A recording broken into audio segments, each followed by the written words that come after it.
Bueno, bienvenido. ¿Cómo te va? Gracias por la invitación. Para empezar, la idea es pensar cómo le contarías a alguien que quizás no está muy en tema o que sabe poquito o nada, qué es la inteligencia artificial, qué tipos de inteligencia artificial existen. La inteligencia artificial es una tecnología súper amplia que se sirve de datos y estos datos provienen de hechos o medios humanos para interpretar entonces todas esas capacidades del obrar humano en el campo de la escritura, en el campo de la programación, en el campo de las artes, en el campo del desarrollo de conocimiento. La inteligencia artificial tiene que, o requiere, para funcionar, de convertir todo ese conocimiento en datos que sean inteligibles por modelos algorítmicos que generan outputs, o sea, resultantes de ese proceso que hagan algún tipo de predicción. O sea, ¿dónde aparecería lo novedoso que surge de todo ese proceso algorítmico tomado de todo el obrar anterior? Bueno, en que puede predecir algún resultado que haga interactuar todo ese valor humano capturado y convertido en datos para que produzca alguna cosa de valor que sea útil para quienes desarrollan estos modelos. El problema con la inteligencia artificial o con un campo de la inteligencia artificial que tenemos los artistas o los creativos en cualquier disciplina, sea incluso de desarrollo de conocimiento, tiene que ver con las inteligencias artificiales generativas, que son modelos que hacen algún tipo de emulación de procesos inteligentes o creativos, sin ser creativas, sino que hacen una generación, o sea, una predicción en base a parámetros estadísticos que se extraen de analizar la producción humana, ¿sí? Y la afectación que el sector de los creativos, escritores, artistas visuales, fotógrafos, locutores, actores de doblaje, están siendo vulnerados sus trabajos en el sentido de que se pueden hacer derivaciones de sus producciones algorítmicamente o por inteligencia artificial generativa. Entonces esos outputs que surgen de analizar y de establecer como parámetro estadístico que determinada cosa va en tal lugar en función de analizar miles y miles de obras, si eso fuera en abstracto y no afectara directamente a personas del campo creativo en particular, quizás habría un daño o una posibilidad de sustitución, pero encima hay en el tiempo reciente una sustitución personalizada, en el sentido de tomo tu trabajo como locutor, uso tu voz y tus inflexiones y todo eso para replicarlo. Agarro tu producción entera que estuviste 20, 30 años pintando y construyo un modelo generativo que hace imitaciones de tu trabajo, replicando tu forma de componer, replicando algunos elementos utilizados o muchos. Porque el modelo puede generar una réplica o una derivación, ¿sí? En esos casos, cuando un programa de inteligencia artificial genera un contenido alimentándose, por ejemplo, de la obra de un artista y suponiendo, bueno, en esta misma línea que otra obra parecida podría ser, en esos casos, en la actualidad, no hay ningún tipo de pedido en temas de autoría, consentimiento, ¿no existe eso o existe? Existe, pero está siendo absolutamente vulnerado. De hecho, yo soy parte de Artes Ética, que es una organización sin fines de lucro, todavía no oficial, porque estamos trabajando como podemos, colegas de distintas disciplinas, de campo creativo, de los rubros que te mencionaba recién, rubro actoral, de doblaje de voz, de la fotografía, de las artes visuales, de la escritura también, de la traducción. Como no hubo consentimiento para hacer toda esta captura de obras para volverlas datos inteligibles por estos modelos, tampoco hay crédito por parte de, che, estamos usando tu obra y entonces te acreditamos como que sin tu trabajo no lo podríamos haber hecho, pero como no hubo consentimiento previamente, el crédito tampoco está y tampoco hay una compensación económica. Entonces la destrucción laboral que se viene generando desde hace varios meses, sobre todo en el lanzamiento de lo que tiene que ver con el campo de la imagen, desde agosto del 2022, que se lanzó Stable Diffusion, que es el modelo generativo de imágenes básico, que después fue utilizado por Midjourney, DALL-E, que DALL-E es como la más conocida porque OpenAI, que es la que desarrolló ChatGPT, también es la más conocida dentro de lo que los medios difunden y que invitan Esas plataformas que vos nombrás, para alguien que no las conoce, ¿qué hacen? ¿No? Uno entra a esa plataforma y ¿qué sucede? El modelo Stable Diffusion es el más complicado porque se lanzó como de open source. Entonces, vos podés descargar eso si tenés una buena computadora, o quizás no tanto, pero tenés que tener una computadora que se la banque. Podés instalarlo en tu máquina y hacer por comando de texto, o sea, no lo haces, sino que comandás por texto la generación de una imagen derivada de todo lo que está capturado. El problema es que ese software vos lo bajás en tu computadora y lo usás como quieras porque no hay ningún tipo de regulación de la empresa, porque no funciona en una plataforma de internet. Sino que en tu casa haces todas las cosas que se te ocurran, sin ningún tipo de filtro o control. ¿Cuál es el problema? Que el modelo de Stable Diffusion, el 1 o el 2, se entrenó entre comillas, ¿no? Como se dotó al programa para que pueda simular y generar derivados de casi 6.000 millones de imágenes. Es solo de imágenes en este caso. Este modelo generativo es de imagen. O sea, toma imágenes que están en internet, en bancos públicos o no. Todo lo que está tomado de internet se tomó mediante raspaje de datos por bots. Estamos hablando de 6.000 millones de imágenes. Sí, o sea, no hay una persona bajando ni de a 10. Claro, está automatizado, claramente. Está automatizado, pero además con un poder bastante importante. Durante varios años se hizo todo este raspaje de datos. Hasta donde sabemos, incluso navegar dentro de la base de datos de Lion, que es la que hizo el raspaje de datos, lo cuento y lo ordeno. El CEO de Stability AI, que es quien hizo Stable Diffusion, el modelo, a su vez fundó Lion, que es la que hizo el raspaje de datos. ¿Para qué? Para que, mediante permisos para hacer investigación, Lion teniendo permisos para hacer investigación sin fines de lucro,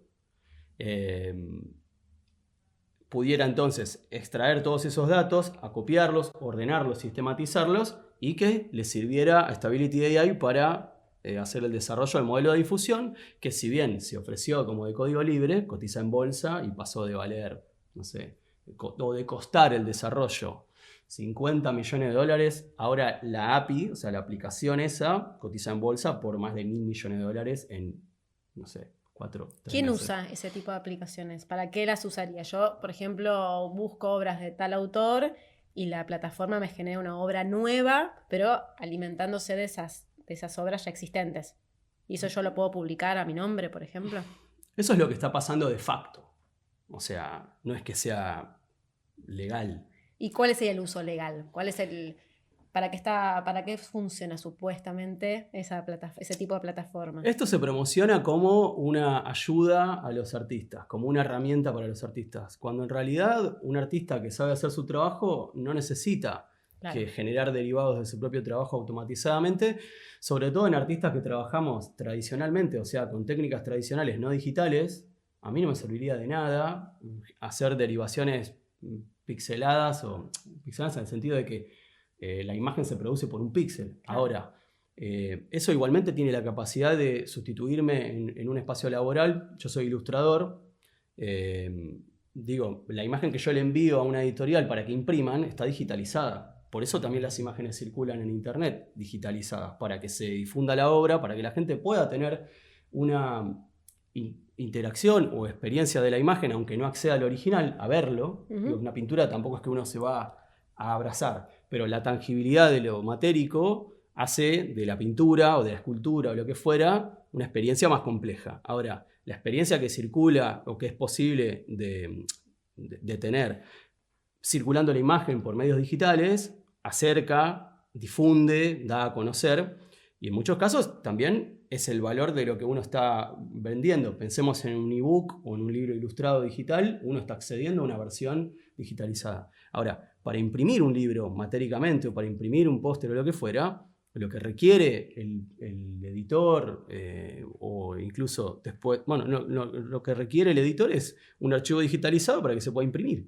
Claro. Entonces, a quien va a explotar la obra de determinado artista, o bien no directamente usando su nombre, pero ¿su nombre para qué? Su nombre para que la máquina genere un derivado de esa obra en particular.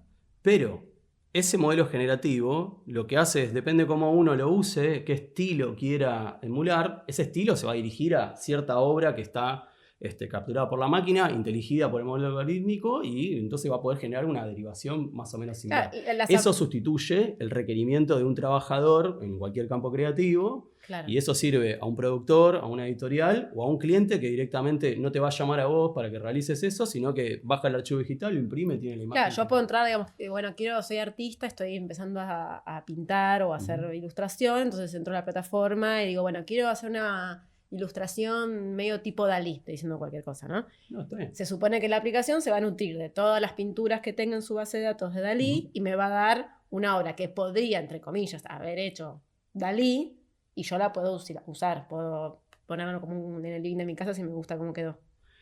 Eso es lo que te están vendiendo. Ese Ahora, es el uso, ¿no? Dalí es un sujeto de derecho, al menos su obra es un sujeto de derecho, ya no está vivo, pero no pertenece al dominio público. Entonces, la explotación de la obra de Dalí para estos fines, que son o comerciales o que te ahorres de pagar por un trabajo, dañan la obra de Dalí. Porque además hay un problema derivado, no solo de la sustitución en espacios de empleo de la persona que crea, sino que esas falsificaciones digitales van siendo indexadas en Internet. Claro. Sí, hay una narrativa en la historia que va a pasar quizás en unos años, cuando alguien busque imágenes, sigamos con el ejemplo de Dalí, ¿no? Por ahí es muy conocido, como es obvio cuáles son los cuadros de Dalí o no. Pero si yo en 15 años busco cuadros de Dalí, quizás el que a mí me hizo la aplicación que sea un derivado de Dalí empieza a confundirse y la gente cree que fue un cuadro de Dalí cuando él nunca decidió pintar eso. Exacto. Y ese es el daño moral al artista. Los derechos morales no prescriben, ¿sí? ¿Qué es el derecho moral para entenderlo? Los derechos de autor son los que protegen a la obra de las personas en función de que no sean dañados ni sus derechos morales ni patrimoniales. Derechos morales tienen que ver con la autoría de la persona ligada a lo que la persona expresó. Claro, su concepto. Su concepto. Entonces, estas derivaciones automatizadas que pueden generar una obra con la que el artista no tiene ni va a tener nada que ver, generan un daño moral en ese sentido. Esos no prescriben. Los que sí prescriben son los daños patrimoniales, perdón, no los daños, sino los derechos patrimoniales, que duran hoy hasta 70 años después de la muerte de un artista para que sus herederos, o sea, sus hijos puedan seguir teniendo un ingreso, una alimentación o lo que se requiera. Después pasar a ser de dominio público y yo puedo usar la canción del feliz cumpleaños si fuese ya de dominio público y puedo ponerla en un video mío que subo a YouTube o cualquier plataforma y nadie me va a reclamar derechos de autor. O hacer una derivación de eso, hacer una variación de eso. Claro. Pero las derivaciones de la obra las puede hacer solo el autor o a quien el autor dé permiso. Claro. Entonces, yo creo imágenes para libros, para diseños de personajes de películas o lo que fuera. Lo que me paga una editorial o una productora, una productora de cine o lo que fuera, son los derechos de explotación de esas imágenes o incluso la posibilidad de hacer derivados de eso si así estuviera acordado. ¿Por qué? Porque la derivación implica replicar algo de la composición, la idea, el concepto, algo de la figura, es decir, algo de lo creado, de ese valor creado por las personas. Estos derechos protegen en Argentina y en la tradición del derecho romano francés a las personas desde que crean algo. No tienen por qué ir a registrarlo para que estén protegidos. Claro. Y es algo súper valioso. ¿Para qué? Para que no haya este parasitismo de que vos creaste algo y yo, porque lo publicaste en un lugar, pueda apropiarme de eso y hacer una explotación de tu trabajo como me parezca. En el manifiesto que ustedes tienen en Artes Ética, hablan de uso parasitario, ¿no? De la obra. ¿Cómo lo explicarías? ¿Qué es esto que vos recién nombrabas, ¿no? El uso parasitario. Y si yo agarro tu fotografía y la meto en un modelo algorítmico y le pido que me genere una derivación de eso y además uso tu nombre para generar esto, para dirigir mejor, quizás al modelo algorítmico, si tu trabajo está dentro de la maquinaria, es más fácil que el modelo lo pueda identificar. y genero derivaciones o falsificaciones o incluso, sí, algo plagiario, y en eso estoy parasitando el valor que vos creaste, incluso tu imagen, tu nombre. Claro. Las empresas están haciendo eso. ¿Por qué? Porque al construir, hablo de Stability AI, hablo de Midjourney, hablo de DALL-E, al datearse sin consentimiento de todas estas miles y millones de imágenes o de archivos de audio, lo que fuera, y usar además los nombres de los artistas para sistematizar el funcionamiento de la maquinaria y que los usuarios puedan, al usar los nombres propios de los artistas, dirigir al modelo a que busquen esa base de datos y generen un derivado, todo eso es una estructura parasitaria, porque están ofreciendo un servicio que lucra explotando la obra de las personas.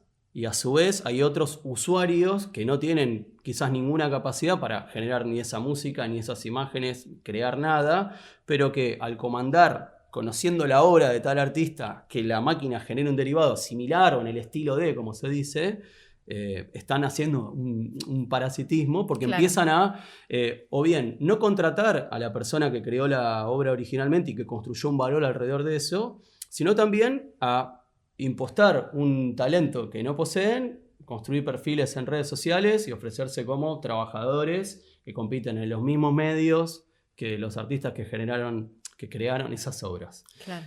Mi trabajo es uno de los que está en esas listas negras de, estos modelos algorítmicos, felizmente, para algunos o para muchos, pueden ser emulados si usas su nombre completo.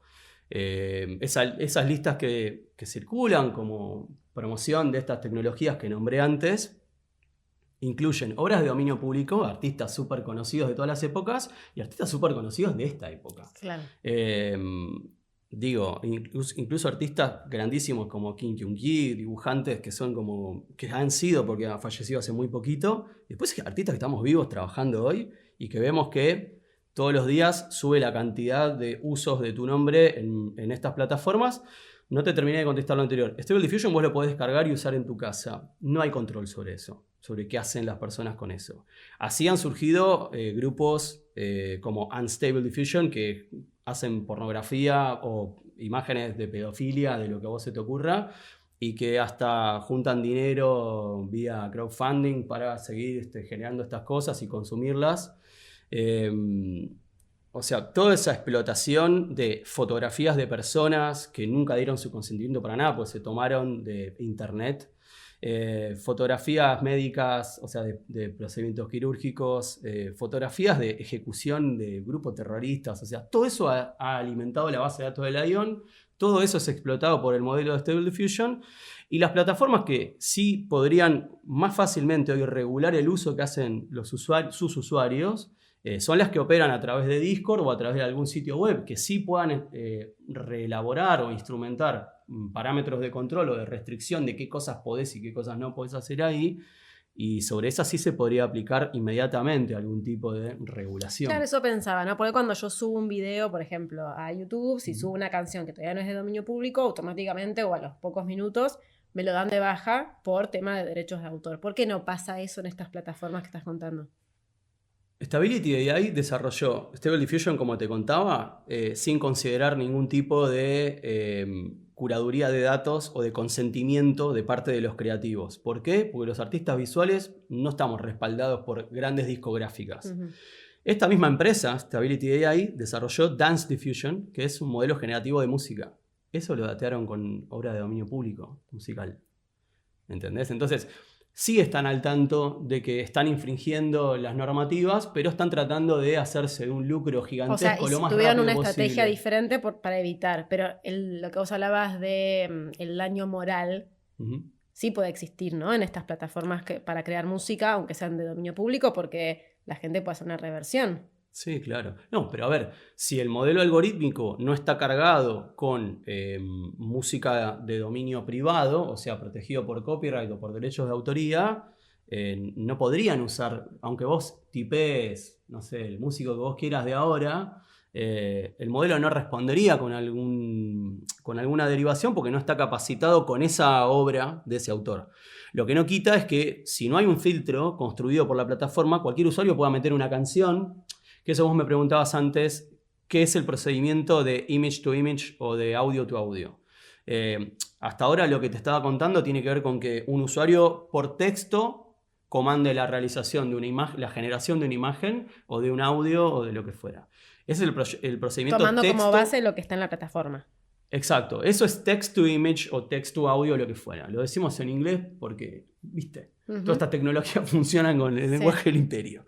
Ahora, vos también podés subir un archivo y que el sistema haga una derivación de eso, sea de imagen a imagen derivada o de audio a audio derivado. Con lo cual vos podés tomar un fragmento de la captura de voz de un mensaje que te mandó no sé quién y generar un modelo algorítmico que imite exactamente la voz y las inflexiones de otra persona. Eso se está usando para hacer estafas o para sustituir a actores de doblaje en proyectos de videojuego, animación. Sí, de hecho hoy escuchaba también que se está usando mucho para tener conversaciones con personas que ya murieron. Que suben audios, de una cantidad de audios de una persona, puede ser mi tío, mi papá, mi abuelo, mi mamá, mi tía, y no sé si es este tipo de plataformas, pero que te empiezan a dar una conversación similar a partir del análisis de los chats que ya le brindaste, de los mails, de los audios, para emular que podés seguir con qué te diría esa persona hoy en día con su voz. Mira, si ese modelo lo construís vos, tenés que estar bastante capacitado para que te convenza de ser tu abuelo o tu tío. Y en definitiva, si vos haces esa explotación de la voz de tu abuelo, queda en familia. Claro. Pero hay empresas... que mi abuelo sea Charly García, de pronto. A ver, en ese punto habrá otro pariente que te demande si no le parece ético. O sea, ahí se puede demandar. Siempre se puede demandar. El asunto es quién te da bola del otro lado. Y acá estamos miles de artistas en todo el mundo frente a unas empresas que por ahora gozan de total impunidad. ¿Estas empresas están en Argentina? No, estas empresas son de Silicon Valley todas. No tienen ningún tipo de oficina en Argentina. No, en absoluto. Y de hecho gozan de gran prensa en su favor. Hay una demanda judicial que se inició a mitad de enero de este año, que es una demanda colectiva que llevan adelante ilustradores y fotógrafos de Estados Unidos. Desde Arte Estética colaboramos con esa demanda aportando evidencia, información, lo que fuera. Y también colaboramos con GAIR, que es otro grupo también autogestivo de dibujantes, de historietistas en la Unión Europea que plantearon la necesidad de regular estas tecnologías ahora que se está debatiendo el reglamento de la Unión Europea sobre inteligencia artificial que después tomarían como base los distintos países y tendrían que elaborar una ley. ¿Qué recepción están teniendo ante estos reclamos? Hasta donde sabemos de la gente de GAIR se han tomado en cuenta estas consideraciones. No vemos que hay por parte de los gobiernos en general, más allá de la preocupación sobre la seguridad informática, o sea, la toma de datos de las personas y la seguridad informativa en términos de acceso a la verdad y la circulación de fake news, mucha más preocupación. Entonces, por eso estoy acá hablando con vos, porque el problema del desempleo y el problema de la sustitución de procesos creativos va en desmedro de la capacidad de las personas de formarse primero, de insertarse en un medio laboral, y es un problema de educación y de desaprender. O sea, están obturando con estos modelos generativos la posibilidad del desarrollo cognitivo y del desarrollo del conocimiento que tenés que tener para elaborar un trabajo y no de derivarlo a la realización de una máquina. Hay algo del lugar del aprendiz, ¿no? Que se va perdiendo. Si yo de una puedo bajar una aplicación y hacer un super cuadro que parece de un artista, hay todo un proceso de búsqueda, de error, de inspiración, de frustración que desaparece. O al menos se achica.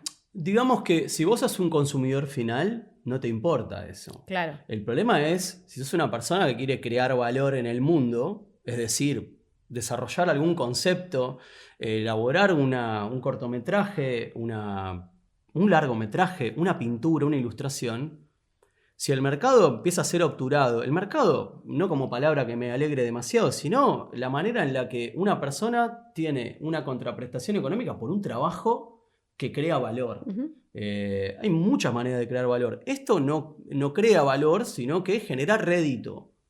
Pero no hay valor para lo humano en la interacción con estos modelos generativos, porque el modelo generativo es el que obtura la posibilidad de que el usuario haga ese proceso, ¿sí? Ujú. Y además liquida la posibilidad, porque hace caer, precariza los trabajos, en el sentido de que si el mercado laboral ahora empieza a ser ocupado por un montón de usuarios de estas tecnologías que ven con total alegría, y los entiendo, que ahora tocando unos comandos puedan generar una imagen con una cantidad de detalle que no sabrían elaborar por su propia cuenta y que les paguen un cuarto de lo que cobra un trabajador, eso hace que los Claro. salarios, ni siquiera hay salarios, nosotros trabajamos de modo independiente, Ujú. freelance, yo soy monotributista, vivo en Argentina y estoy siendo víctima de este expolio absoluto de un conjunto de empresas que funcionan en otro país y que están concentrando el valor creado de miles de personas a lo largo de toda la historia del arte en todo el mundo por estos modelos generativos que además están empezando a generar un cambio de paradigma laboral en el sentido de que, por ejemplo, hay empresas pequeñas o más o menos grandes también, de videojuegos, de animación, que tenían 10 dibujantes trabajando y ahora le dicen a 3 que empiecen a promptear, que es esto de prompt, es un comando escrito. Es una orden que se le da, ¿no?, a la plataforma. A la digamos. máquina para estos procesos de texto a audio, de texto a imagen, texto a video, porque hay de todo.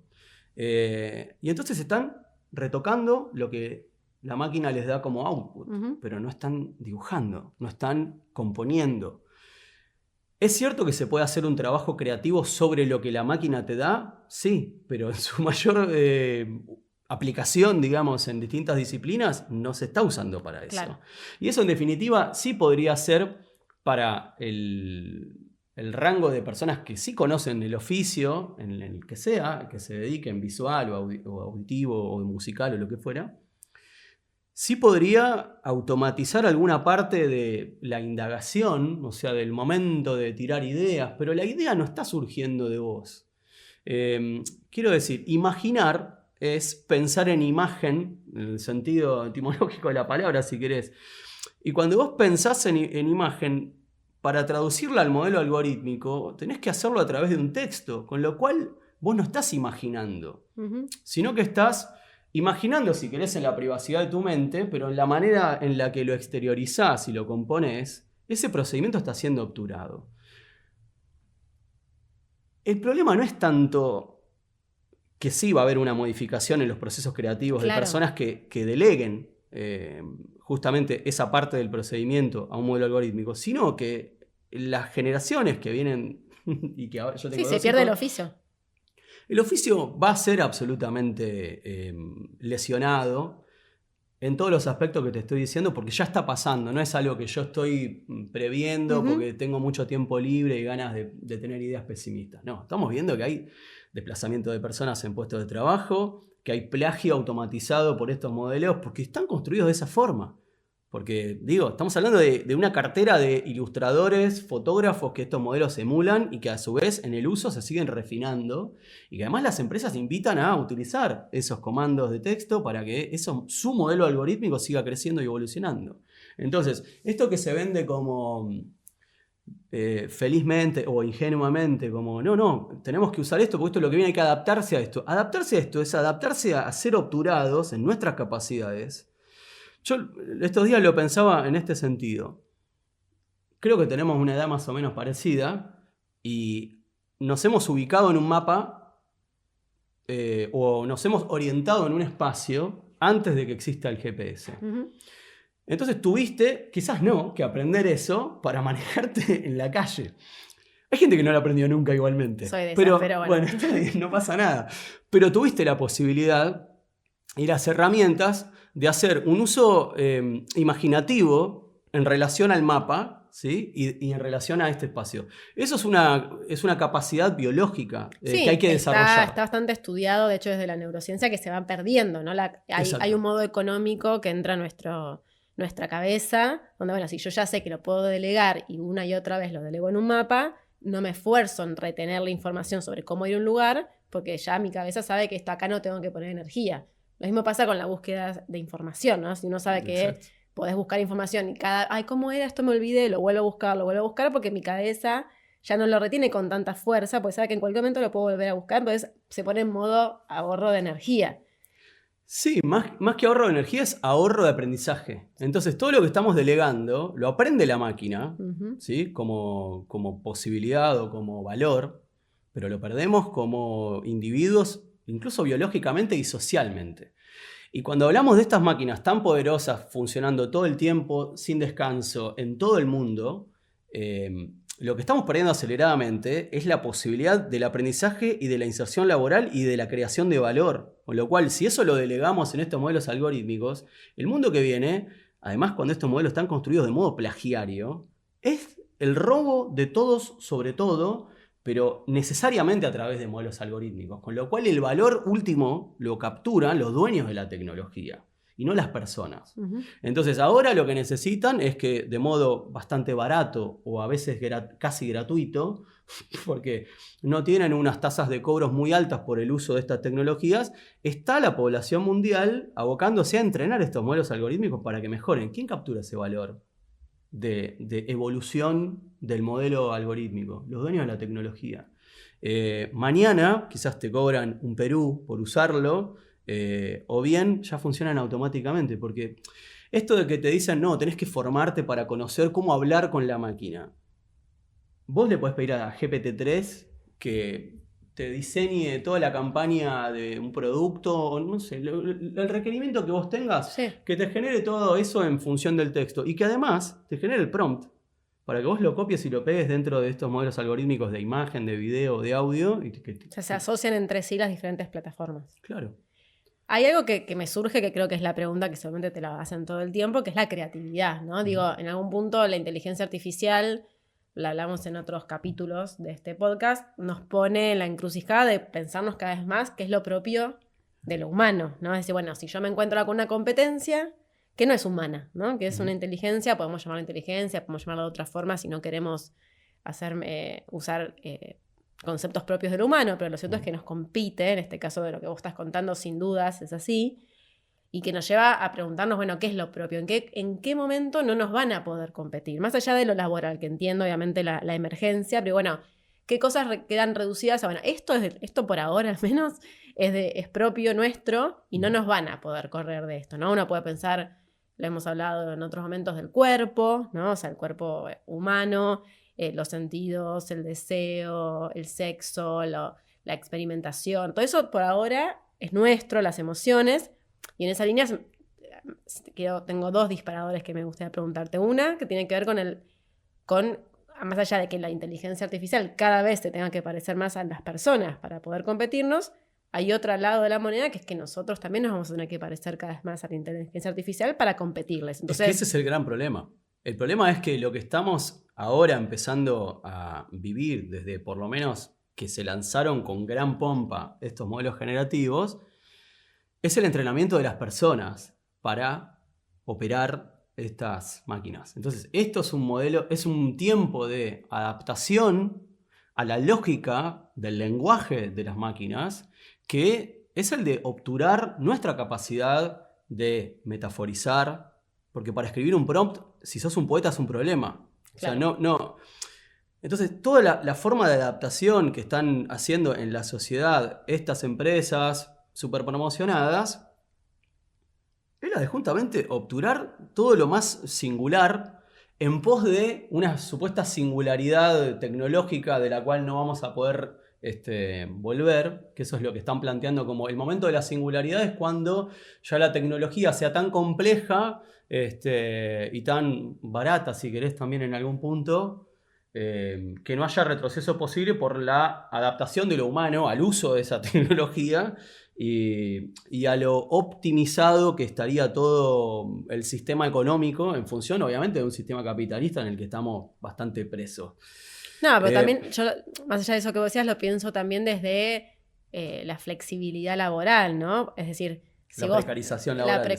Claro, es decir, y nos pasó mucho en pandemia, ¿no? Como casi como una preparación cultural para lo que estamos viviendo. Sí, absolutamente. Bueno, si a mí me llega un mensaje a tal hora, ¿cómo no lo respondo? Si es un fin de semana, Digamos, si yo estoy compitiendo contra un programa que no descansa, que no se angustia, que no pasa una mala noche porque su hijo o su hija no durmió, que no llega de mal humor porque se peleó con no sé quién, que no tiene crisis existenciales, que no se deprime, que no tiene problemas de salud mental ni físicos, bueno, quizás hay una exigencia que va a empezar a recaer directa o indirectamente sobre las personas para competir, ¿no? ¿Qué le voy a dar yo a un posible jefe o jefa para que me elija a mí y no a un programa que nunca para, que no descansa, que no tiene vida personal, que no tiene emociones? Lo que no tiene es experiencia. La pregunta es si queremos relegar la experiencia humana en función de una optimización de la productividad, que no es lo mismo que tener una experiencia compleja de la vida, que implica todo lo que nombraste recién, como los obstáculos de cualquier experiencia de un cuerpo vivo en el mundo que tiene incertidumbres que en este contexto han crecido o se han multiplicado exponencialmente respecto del futuro inmediato, ya no de qué va a pasar en 30 años con la humanidad, sino qué va a pasar en el año que viene o en 2 años respecto de la aplicación de esto. Goldman Sachs prevé un 20% de afectación en la Argentina, está en el puesto 8 de países afectados, o sea, de posiblemente afectados en el tiempo corto. ¿Y por qué tanto Argentina? ¿Qué característica de Argentina hace que nos pase eso, supuestamente? Supongo que la precarización laboral o el tipo de empleos que manejamos. La pandemia vino a debilitar los cuerpos en términos afectivos, de relaciones sociales entre los cuerpos. Me refiero a cuestiones políticas incluso. Y además Argentina está en un momento de crisis súper amplio y profundo que quizás no se ve del todo justamente por ese destejido social, digamos, destejido de las relaciones entre los cuerpos y que la política no está pudiendo religar tampoco del todo. Entonces es el momento perfecto para la implementación de este tipo de tecnologías para el cambio social, en el sentido que estamos todos muy cansados, que la idea que podamos delegar tareas en una maquinita suena como, ay, sí, por favor. Pero el problema es que estamos delegando en algo que está construido para nuestra sustitución, no para nuestra ayuda. Cuando vos ves lo que comunican estas plataformas generativas, jamás usan la palabra artista ni arte. Jamás. No está pensada para los artistas. Está pensada para sustituir a los artistas. Estamos en la época del artista, en la época de su reproductibilidad técnica. Y lo que están vendiendo como emulable es la figura del artista en su capacidad crítica, en su capacidad de adquirir conocimiento y de implementarlo, y en su capacidad de elaborar metafóricamente una narrativa propia, en el sentido de que estos modelos además están llenos de sesgo, están llenos de límites a lo que podés hacer, los que se siguen regulando. Stable Diffusion funciona para todo lo que vos quieras y está construido con el dateo de lo más oscuro y aberrante de lo que se haya capturado, y que no te sorprenda que aparezca en una imagen generada la cara de alguien que conozcas, porque ese es el problema. Vos hablabas de la época de la reproductividad técnica, ¿no? Que esto es... y yo pensaba, bueno, en esta idea que en 1936, ¿no? Ya lo planteó Walter Benjamin, decía hace casi un siglo ya. Sí. Y si yo me pongo como del otro lado del mostrador, solo para hacer un juego dialéctico, ¿no? De más abogados del diablo, él decía en ese momento, bueno, por la reproductividad técnica se empieza a perder la experiencia de la recepción del arte, ¿no? Es decir, se pierde el aura porque ya no hay esta experiencia de, bueno, ir a un museo y estar viendo la obra, la original, y tener toda esta sensación de estar realmente viviendo una experiencia artística, y hay algo de esa experiencia que pierde un aura. Uno piensa, bueno, eso fue en 1936, no sabemos si pasó eso realmente, porque al menos en el siglo XX, obviamente hubo cambios, pero también se democratizó mucho el acceso a la cultura, es decir, la gente que no era solamente de una pequeña porción muy privilegiada podía acceder al arte, quizás no yendo a un museo y viendo la obra original, pero viendo reproducciones. Es decir, hay algo que hoy por hoy podríamos, si bien claramente tenían muchos puntos, uno podría ver la otra cara de la moneda, ¿no? De las grandes masas accediendo a arte que antes estaba realmente restringido a gente muy, muy privilegiada. Y también están los que te dicen, bueno, pero bajémosle un poco el tono a esto, ¿no? Es decir, la radio no destruyó los libros, el cine no destruyó la radio, bueno, la fotografía no destruyó el arte pictórico, la tele no destruyó el cine. Hoy por hoy también, ¿no? Hace tanto vienen presagiando el fin del libro, el fin de la televisión, no termina nada, en realidad conviven todos. ¿Es una continuidad o lo ves disruptivo? O sea, acá hay otra cosa. Acá hay otra cosa, absolutamente. Porque muchos comparan este desarrollo tecnológico con cuando un artista se queja de, che, loco, mi nombre está en ese modelo algorítmico y yo miro una vez por semana qué se hace con mi nombre y con mi obra y siguen creciendo el uso y la explotación de mi trabajo por miles. O sea, mi laburo, que yo no debo ser demasiado atractivo para este tipo de consumidores de plataformas generativas, porque hago un arte a mano, raro, poco comercial. Sin embargo, en pocos meses hay 10.000 generaciones de imágenes que cada una de esas generaciones produce 4 imágenes. O sea, 10.000 usos en distintas plataformas. Hay artistas que en pocos meses ha sido explotado su laburo en 400.000 veces. Y no hay una posibilidad, así como uno se puede desuscribir de un newsletter, no hay una forma que vos le puedas hacer un pedido a esa plataforma de, por favor, elimina mi nombre de esta plataforma. Eso sería una solución, una especie de cuidados paliativos. Sí, individual aparte, individuales, ¿no? Que para que te den bola tienen que verificar que vos realmente seas el autor de tal cosa y que el modelo generativo y todo eso puede tomar mucho tiempo. Y que vos te enteres que estás ahí, ¿no? Porque hay artistas que ni saben. Esto empezó en agosto del año pasado. Yo me enteré en diciembre de lo que estaba pasando con mi laburo. Ahí empecé a leer, a investigar, a escribir y empecé por toda la acción en redes sociales y a reflexionar y pensar en los alcances que todo esto está teniendo. Se empezó a plegar un montón de gente. De ahí surge Arte Estética. ¿Cómo te enteraste? Que estaba tu nombre usufructado en la plataforma. Es tan obsceno todo que no tuve que convertirme en ningún inspector de nada. Simplemente puse mi nombre, puse AI Generated y apareció una nota periodística diciendo: ¿querés saber quiénes son los 130 artistas que estos modelos generativos hacen? Cuando vi, la lista tenía 130 filas, pero columnas eran 5. Entonces eran 700 artistas que generan estos modelos. Y estaba mi nombre ahí. Es como, viste, encontrarte un doppelganger amenazante. Viste, como, bueno, acá tienen un duplicado mío que hace todo esto contra mis propios intereses incluso y de una forma en la que yo no lo consentiría para hacer imágenes que no me interesa que existan. Hablo de mi caso para que se entienda que esto tiene un alcance a nivel mundial. Digo, vivo en Argentina, creo desde acá para editoriales de distintos lugares del mundo, pero yo no tengo la vida asegurada, trabajo todos los días de mi vida, etc. Lo otro que pasa es que ahora googleás mi nombre, sin ser yo, vuelvo a decir, lo que los usuarios de esta tecnología más aman imitar.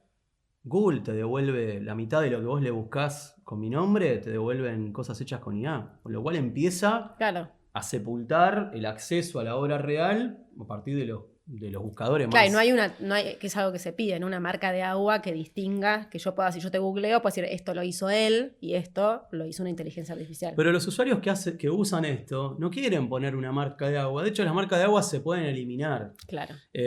Muy fácilmente, porque tampoco creo que las plataformas vayan a consentir una marca de agua así de grande. No tendría sentido para el usuario. Entonces serán unas marcas de agua pequeñas que se borrarán muy fácilmente. Ahora, los modelos generativos siguen siendo entrenados a través de raspaje de datos. Para eso, la marca de agua de qué está generado con IA les serviría para identificar de qué imágenes no tienen, o de audio, no deberían servirse nuevos raspajes para identificar y servirse exclusivamente de lo humano. Entonces, estamos hablando de una tecnología de la absoluta expoliación de valor de las personas. Claro. Para seguir evolucionando en el sentido de complejizar resultados diversos, etc. Pero, entonces, en ese sentido, los creativos, como dicen muchos colegas, estamos un paso adelante en el sentido de que necesitan seguir usando nuestras cosas, pero porque necesitan seguir usando lo que nosotros creemos, ese paso adelante se replica o es subsumido por la tecnología muy rápidamente. Entonces, o hay que correr muy rápido y eso para la creación de valor no es conveniente. O sea, los procesos de creación de valor de algo, una obra literaria, una obra de investigación, una pintura, una ilustración, no sé, lo que fuera, requieren tiempo. Y esta premura por ganarle un modelo algorítmico es medio es un tiempo invivible. ¿Por qué? Pues sería como obligar a punta de pistola a que Kasparov le gane una máquina todas las semanas. Es ridículo Claro. eso. Sí, O es sea, una lucha contra molinos de viento. en el sentido de la competencia, es absolutamente imposible en términos de velocidad Claro. y de realización. Porque una persona para realizar una imagen súper compleja tiene que trabajar X cantidad de tiempo. Una máquina lo hace en segundos. ¿Por qué? Porque se apropió del trabajo Sí, de esa aprendió persona. de lo... Yo te decía antes que había dos caras, ¿no? En esto, bueno, por un lado, las personas teniendo que competir con las no limitaciones de una inteligencia artificial, ¿no? Esto que decíamos del cuerpo, etcétera. Y por otro lado, bueno, qué cosas todavía no nos van a poder equipar y tiene que ver con, en este caso, específicamente la creatividad. ¿No? La otra vez se hablaba de eso medio en un recital, creo que Fito Páez decía, bueno, ¿qué pienso de inteligencia artificial que nunca va a poder crear una Spinetta? ¿Estás de acuerdo con eso en el sentido de, hay algo todavía de la esencia creativa, disruptiva, diferente de lo humano que todavía no nos van a poder equiparar? ¿O ves que quizás en un futuro, si se sigue entrenando, vos distinguías, ¿no? Bueno, la inteligencia artificial no le sirve saber qué contenidos son creados por inteligencia artificial y qué contenidos son creados por humanos para basarse en los humanos para seguir aprendiendo. Pero quizás llegue un momento en que empiece a crear sobre sus propios contenidos. ¿Lo ves posible o todavía es un resguardo nuestra creatividad? Por la lógica en la que operan los modelos algorítmicos, que creen algo por sí mismos no, es imposible. O sea, si no hay un comando que dirija, es decir, que simule la intencionalidad, el modelo algoritmo no tiene intencionalidad en ese sentido, ni capacidad de metaforizar, ni nada. Sí te puede, en base a un comando de texto, interpretar de modo erróneo y generarte algo que no esperaste porque lo interpretó de otra forma, lo cual no quiere decir que esté haciendo un poema. Claro. Que esté metaforizando de ninguna forma. Habría que preguntarse qué es Spinetta como fenómeno humano, porque valoramos su obra porque también fue una persona. Y en esos términos hay algo... Sí, su historia, ¿no? Sus emociones. Hay algo atrás de la creatividad. Hay algo atrás, abajo, adelante y en todos lados alrededor, que es valioso y que sostiene y que esa experiencia limitada en el tiempo, con todas las dificultades que las personas tenemos, se ha sobrepuesto y ha elaborado esos obstáculos en una forma superadora. Eso tiene un valor, porque es una persona, también como nosotros, con obviamente clarísimas diferencias respecto de las capacidades sensibles, inteligentes y poéticas, que son las que en el arte son interesantes. Y además, la generosidad de la entrega en ese proceso creativo, de poner en riesgo lo que sabe para encontrar una forma nueva. Todo eso no es a lo que estamos siendo invitados como usuarios de estas tecnologías. Por eso el cambio de paradigma tiene que ver con justamente obturar el hacernos cargo de resolver esos obstáculos y delegar en estos modelos generativos, cuanto más rápido mejor, para el rédito y la productividad de lo inmediato. Hay algo de la esencia del arte, no porque el arte tenga que estar asociado con que no sea un medio de vida, ¿no? Claramente tiene que ser un medio de vida y son laburantes, pero hay algo del despojo y de la entrega que vos decís que va en contra de esta idea de la inteligencia artificial, también vinculada con un estadio del capitalismo, ¿no? Absolutamente. Vos antes hablabas de lo aurático. Yo no tengo muchas ganas de que las obras de arte físicas se vuelvan objetos de museo en el sentido más de cripta, claro, como algo muerto. Lejos de la gente. No, y como algo muerto. Sí, claro. Como, mirá, esto es lo que hacíamos las personas hace 100 años o 1000, hace 15 años. Mirá, antes trabajamos con las manos.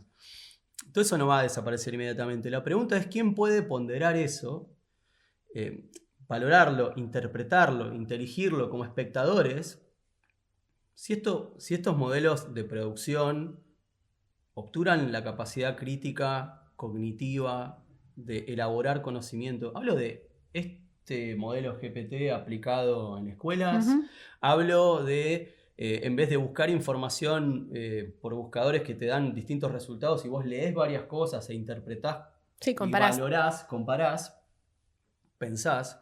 Ahora le solicitás a un modelo algorítmico generativo que por parámetros estadísticos te dé la respuesta que le parezca. Sí, cada vez hay menos pasos. También una cosa muy ansiosa, ¿no? De, bueno, ¿para qué voy a poder estar comparando si puedo usar el chat y me dice todo junto? Claro, por eso que te dice todo junto, está lleno de información errónea. Sí, sí. Hay filósofos, investigadores que le han consultado sobre tal tema y les dio un texto que en principio, visto de lejos, parecía más o menos bien construido. Bueno, ¿dónde está esta información? Dame la bibliografía. Claro, hay fuentes. Y te cita 4 o 5 libros y dice, bueno, ¿en qué páginas está? Bueno, vas a buscar y esos libros no existen. Claro. O sea, te inventó el libro, el autor, y las páginas donde está esa información.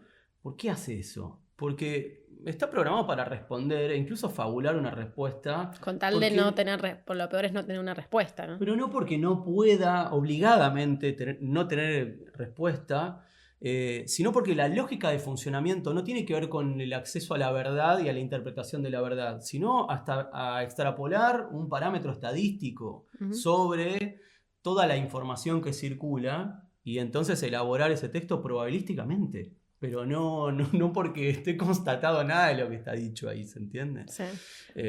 Digo, a lo que iba era esto, delegar nuestro acceso a la información, a la veracidad y nuestro acceso al arte también de esa misma forma, implica empezar a delegar nuestra capacidad cognitiva y nuestra capacidad de interpretar en función de resultados que son falsificaciones de lo hecho y construido como valor y como medios para la verdad, porque después podemos decir que no hay podemos filosofar sobre la interpretaciones, pero si la interpretación de esos hechos viene dada por una máquina que no tiene experiencias, sino que intelige datos, bueno, perdemos gran cosa, grandísima cosa. Sí, lo que decíamos antes un poco en chiste o no, de bueno, ahora ya no se han ido a ningún lugar sin el mapa, ¿qué va a pasar también con esas capacidades reflexivas y críticas si las empiezo a tener en desuso, ¿no?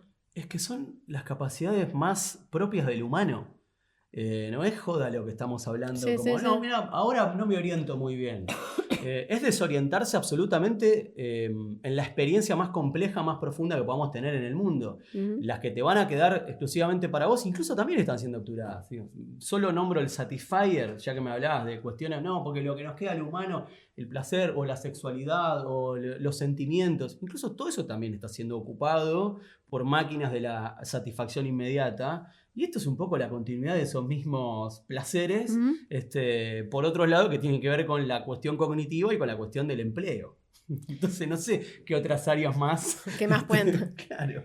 Naomi Klein decía en un texto que ustedes tienen en su página y que habíamos leído, esta idea de que estas empresas están acostumbradas, en vez de pedir permiso, pedir perdón, ¿no? Es decir, bueno, ¿para qué voy a pedir permiso? Diferentes ejemplos da, ¿no?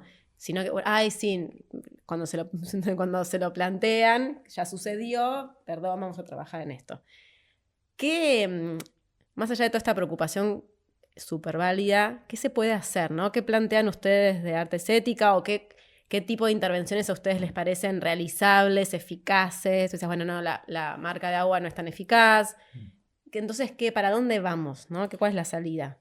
Mirá, yo creo que en virtud de que hay una circulación enorme de música, imágenes, por vías legales, por vías ilegales también. El acceso al conocimiento, e incluso a través de YouTube, tutoriales, clases, conferencias, sobre cualquier área de conocimiento, están a la mano de cualquiera que tenga una conexión a internet y tiempo para aprender. Yo creo que la democratización del acceso al arte y al conocimiento tienen que estar dados por trabajos de mejor calidad y un tiempo libre del trabajo del tiempo de explotación laboral, digamos, o tiempo de explotación del cuerpo para el trabajo, que permitan entonces tener una verdadera democracia de acceso al arte. Porque no es que no están a mano los conocimientos. Entonces me parece que la primera cosa que habría que regular es los raspajes de información. Que con fines investigativos, como hizo la ION, no puedan apropiarse empresas privadas, empresas de lo que fuera, de todo el valor construido por personas de tu información para ser explotada de cualquier forma. Porque ahora estamos en este momento del mundo. O sea, y lo que se viene dando a nivel mundial y muy aceleradamente es la explotación de las personas. donde el cuerpo y la experiencia del cuerpo queda excluida del interés del capital. Incluso solo te queremos como consumidor. Primero necesitamos consumir lo que podemos inferir de tus comportamientos, lo que podemos inferir de tu elaboración, de tu experiencia, en el campo que sea de cada uno. Entonces me parece que la reglamentación que debiera constar como base es que no hay consentimiento para que tus datos, tu obra, tu trabajo sea expropiado de esta forma, ni siquiera con fines investigativos. Que quieren tu data, te lo pidan, que te contraten o lo que fuera. Que la persona tenga conocimiento de qué se está haciendo, pero un conocimiento informado muy precisamente, porque esto una vez que los modelos algorítmicos se lo apropian, no lo pueden desaprender. Claro. Entonces, lo que yo te decía como cuidados paliativos de, interfieran el uso del nombre de las personas para que no pueda ser explotada su obra de esa forma. Pero no quiere decir que el modelo algorítmico, cuando le pidas otra cosa que más o menos esté dateado en ese mapeo que tienen de imágenes o de audios, no lo esté usando.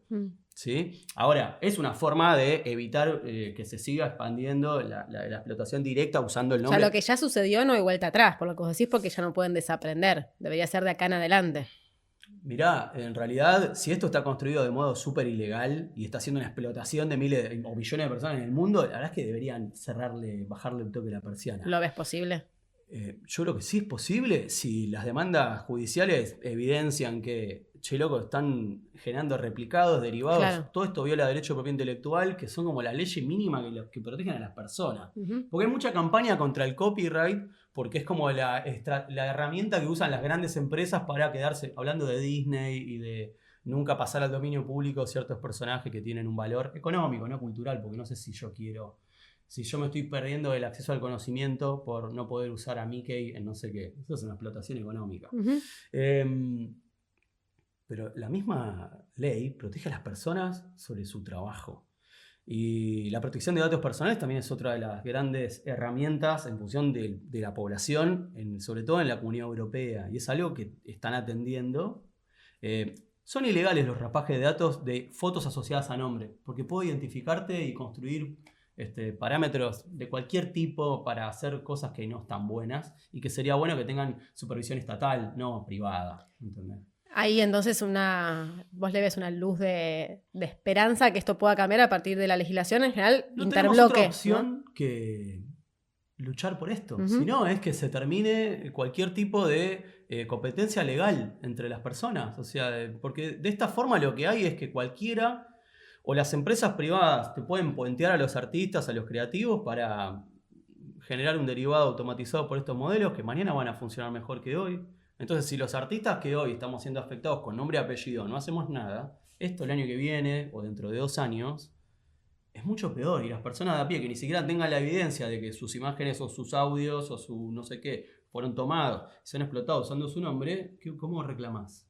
¿Cómo diferenciás, pensaba recién esto que estábamos contando, que vos estás denunciando, para ir cerrando, de lo que es la apropiación de la cultura popular, ¿no? Pienso una canción de Sergio Denis que de pronto la cantan en la cancha con otra letra, ¿no? O de Fito Páez, o de La Mosca en el Mundial, justo en La Mosca no, porque hubo, ¿no?, un tema de derecho de autor, pero bueno, las canciones populares que de pronto se apropian, o la cara del Che Guevara en merchandising cuando seguramente no es su línea, no era su línea. Digo, ¿qué diferencia eso, que es parte de la cultura popular, ¿no?, de la apropiación, con lo que vos, como si lo podés decir sintéticamente, ¿cuál es la diferencia entre esa apropiación y lo que está sucediendo ahora con estas plataformas? Para que haya un interés en la población masiva de tomar la obra de alguien es porque la conocen todos. Con lo cual, cuando vos te apropiás de eso, o sea, cuando no una persona se apropia para hacer una explotación comercial, sino una gran parte de la población se apropia de la melodía de Sergio Denis y le cambia la letra, todos sabemos de quién es la canción. Claro. Entonces no hay una sustitución de la persona o del valor creado por esa persona. Ahí pasa a ser popular. Creo que nadie tendría problemas con eso. El tema es si alguien con la canción de Sergio Denis le cambia 2 palabras y saca discos y no tiene ninguna consecuencia por eso. Claro, eso daña a Sergio Denis. Aparte hay un rédito económico, ¿no?, de la persona. No es lo mismo los que están en la cancha cantando que si yo saco un CD y son todos plagios de otras personas. Bueno, ahí estaría la diferencia. O sea, que la obra de un artista sea tomada como inspiración para otra cosa es algo que podría alegrar al artista. Ahora, si ese otro que se inspiró, en realidad está haciendo un plagio o está copiando casi todo lo que hizo el otro, y lo comercializa incluso en el mismo ámbito Claro, laboral, le compite. como esa es la competencia desleal. Claro. Y estas máquinas funcionan de esa forma. Son las Ujú. que permiten que se haga este uso de explotación de los trabajadores. Como cierre estamos haciendo un juego, a ver si te animás a jugar, que es, viajamos en el tiempo, ¿no? Vamos 20, 30 años hacia adelante y estamos con niños del futuro, que hay algo que cuando les contamos de nuestra actualidad, de nuestro presente, algo que para nosotros hoy por hoy es obvio, cotidiano y totalmente natural, en el futuro dicen, ¿de verdad hacían eso? Y les parece inverosímil, ¿no? Que pudiésemos vivir haciendo eso, pero algo que ya no está más en el futuro por la inteligencia artificial. ¿Se te ocurre qué puede ser? Puede ser bueno, malo o nada, digamos, no hace falta que tenga una connotación, pero algo que se va a perder, para bien o para mal, por la inteligencia artificial y que entonces en el futuro, les va a resultar muy loco que lo hayamos hecho tantas veces. No sé qué responderte. Estoy... En general estoy tan enfocado en qué es lo que está pasando ahora y en la inmediata afectación de nuestra experiencia humana, que casi que hay muy pocas cosas que quedan fuera de eso, pero no hay un solo área de vinculación humana con la realidad o con los otros que no esté obturada por esa posibilidad, porque ¿qué te iba a decir? Incluso la sexualidad está obturada de esa forma, digo, sexting o sexo con máquinas, o sexo a través de dispositivos que, no sé, hay gente casándose con hologramas y con muñecas. Sí, Black Mirror parecía súper lejano y de pronto no lo es tanto. Estamos viendo Black Mirror, con lo cual no sé si tenemos la necesidad de pensar en 30 años, porque esto está pasando ahora. Uh-huh. No es que yo tengo miedo que pase. No, hay máquinas sustituyendo personas en espacios súper singulares y complejos de nuestra capacidad de poetizar, de crear, de pensar críticamente, de elaborar un posible distinto. Con lo cual, ceder la posibilidad de crear ese posible a una máquina, a la velocidad que las máquinas lo están haciendo, es ceder la posibilidad de construir un futuro, con lo cual todo ese futuro está afectado de esa forma y estamos perdiendo muy rápidamente, lo queramos ver o no, el espacio de ejercicio del cuerpo, que no es algo que se tiene, sino que es la cosa desde la que uno es. Uh-huh. Uno es y puede pensar y puede interpretar porque es en el cuerpo. Y por ese cuerpo, desde todas las singularidades que ese cuerpo tiene, por eso el error, desde todas esas singularidades, es que uno entonces puede elaborar de un modo complejo la propia experiencia de ese cuerpo en el espacio y en el tiempo. No hay inteligencia artificial que esté dotada, ni capacitada, ni que funcione con una corporalidad ni lejanísimamente similar a la corporalidad humana. Entonces, eso también es una palabra que hay que atacar y desmantelar porque no son inteligentes, no son artificiales, su corporalidad no tiene nada que ver con la nuestra y su experiencia por ende tampoco. Uh-huh. La idea es no renunciar a eso. ¿Algo más que te haya quedado con ganas de decir? El manifiesto está en artesetica.org. Ahí subimos artículos periodísticos que van saliendo relativos al tema. También escribimos. Y el otro documento que armamos hace poco y que seguimos engrosando es un decálogo. El título es bastante largo y antipático, que es Decálogo de la falsificación y sustitución de valor humano, pero es un poco lo que estuve hablando hoy acá. Y está desglosado en 10 y un punto extra, contando cómo está funcionando todo esto y cuáles son las afectaciones. Sí, es súper claro, así que ahí invitamos a todos y todas a que se sumen y en todo caso seguimos en contacto para cualquier movida que necesiten de difusión. Muchas gracias por participar. Gracias.